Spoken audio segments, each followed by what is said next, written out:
மூசா கேட்கிறார், கடைசியாக சொர்க்கம் நுழையக்கூடியவனுடைய பாக்கியம் என்ன? அந்த அடியான் கடைசியாக வருவான். அல்லாஹ் சொல்வான், ஒரு சொர்க்கத்தை காமித்து, இந்த சொர்க்கம் உனக்கு நான் தருகிறேன். இந்த சொர்க்கம் எவ்வளவு விசாலமானது தெரியுமா? நீ வாழ்ந்த உலகம், அந்த உலகம் முழுவதும் ஒருவனுக்கு கரத்தில் நான் கொடுத்து அவனை மன்னனாக ஆக்கினால் அவனுக்குத்தான் முழு உலகம். இந்த உலகத்தினுடைய வைரம், இந்த உலகத்தினுடைய வைடூரியம், இந்த உலகத்தினுடைய அத்தனை மக்களும் அவனுக்கு பணியாளர்கள். அவன் மூச்சு விட்டால் தான் பேச முடியும். அவன் தான் இந்த உலகத்தினுடைய மன்னன் என்று இருந்தால் நீ ஏற்றுக்கொள்வாயா? அந்த மாதிரி இந்த சொர்க்கத்தை நான் உனக்கு தார, நீ போதுமா? உனக்கு ரப்பி போதும் யா அல்லாஹ், எனக்கு போதும் யா அல்லாஹ், இதுக்கு மேல எனக்கு எதுவுமே வேண்டாம், போதும், இது போதும். ஏன் போதுங்கிறாய்? வமிஸ்லுஹு வமிஸ்லுஹு வமிஸ்லுஹு வமிஸ்லுஹு வமிஸ்லுஹு.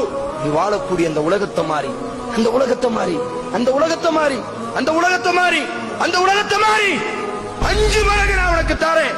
போதுமா? போதுமா? உன் உள்ள சமாதானம் அடையுமா? ரப்பி போதும் யா அல்லாஹ், போதும் யா அல்லாஹ். ஏன் போதுங்கிறாய்? பேச பிடிக்கலையா? இந்த உலகத்தை மாதிரி 10 தாரே. போதுமா? போதுமா உனக்கு? ரப்பி போதும். ஏன் போதுகிறாய்? எப்போது கேள், எப்போதுகிறாய், எப்போதுகிறாய் கேள்.